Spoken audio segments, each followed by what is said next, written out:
व बरकातुहू प्यारी सहेली। वालेकुम अस्सलाम व रहमतुल्लाहि व बरकातुहू। प्यारी सहेली क्या है ये पहेली? मुझे मत रोको अगरचे इस वक्त मैं चली हूँ अकेली। तुम खैरियत से हो या नहीं? नहीं नहीं, इसलिए कि खैरियत ने आजकल हमसे अपना रिश्तेदारी खत्म कर लिया है। बहरहाल तुम बताओ कि कहना क्या चाहती हो? बात का ज्यादा बतंगर मत बनाओ और जल्दी पतली गले से 9 तो 11 हो जाओ ताकि हमारा कीमती टाइम खराब ना हो। ऐसी क्या बात हो गई जो तुम खैरियत से नहीं? कुछ तो पता चलना चाहिए।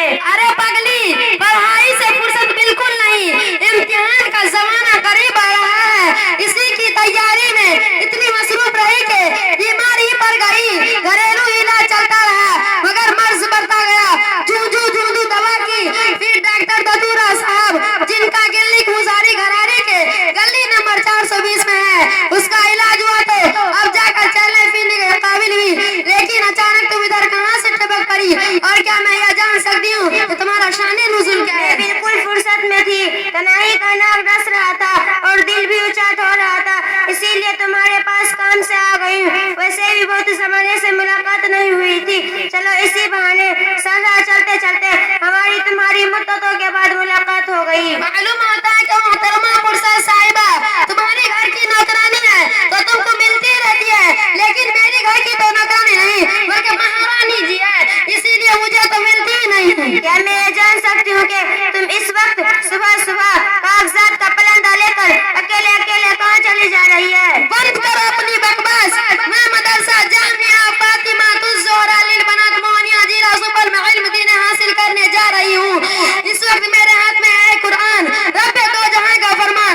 दिल खोल कर सुनो और समझो है नादान, वरना हमेशा होती रहोगी परेशान। इस पर हमारा है ईमान, जो इसको मान ले वही है मुसलमान, जो ना माने वो बेईमान, दोस्त उसका होगा शैतान। और जिसको तुम कहती हो कागजात का पलंदा, तुम्हारा दिमाग है गंदा, शैतान का फंदा। ऐसी बगैर हाथ पांव की बातें कभी मत करना आइंदा, नहीं तो फिर हर जगह और हर काम तुम पर होती होगी शर्मिंदा। समझ गई ना?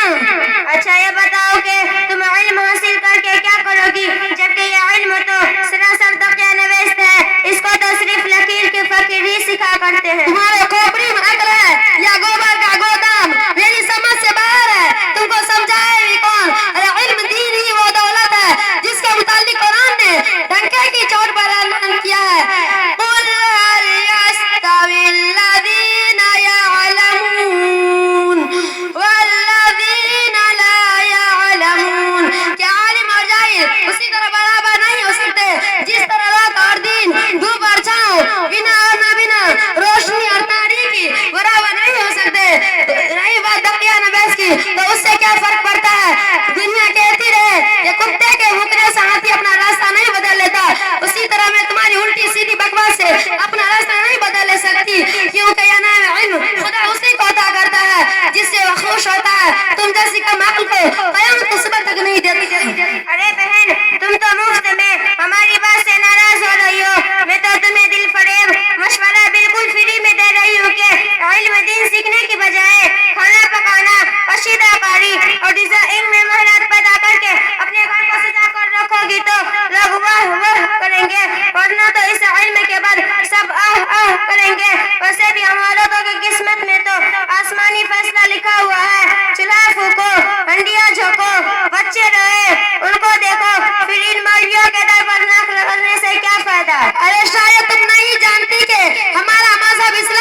है, जिस घर की बहू बेटी फैशन में टनाटन है। हमारी एक बात हमेशा याद रखना कि घर को जन्नत का दर्जा उसी वक्त मिलेगा जबकि औरत जेवर तालीम से आरास्ता और माला माल होगी, हराम और हलाल की तमीज होगी, बड़े की बड़ाई और छोटे की छोटाई होगी, भले बुरे की पहचान होगी, वरना तो वही प्यारा घर जहन्नम का नमूना पेश करेगा।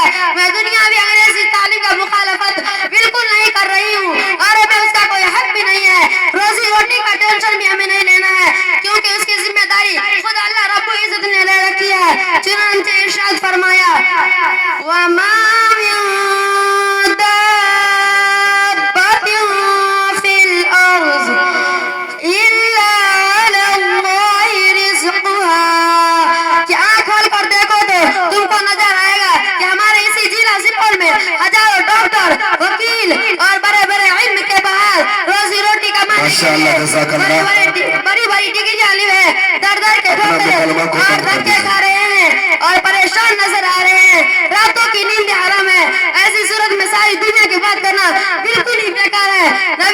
नबी करीम सल्लल्लाहु अलैहि वसल्लम ने तो यह फरमाया, तलबुल इल्मी फरीज़तुन अला कुल्ली मुस्लिमी व मुस्लिमा। या इल्म दीन हासिल करना मर्द और औरत पर फर्ज है। एक दूसरी हदीस में है कि जो शख्स इल्म दीन हासिल करने के लिए घर से निकलो तो जब तक वो अपना घर ना लौट आए अल्लाह का रास्ता यानी जिहाद में है। इन तमाम मसाइल के बाद तुम अपना ज़हन नल और तालाब नहीं बल्कि गटर के पानी से साफ कर लो। ठीक है, जाइए। माशाअल्लाह, जज़ाकल्लाह, माशाअल्लाह, बहुत अच्छा।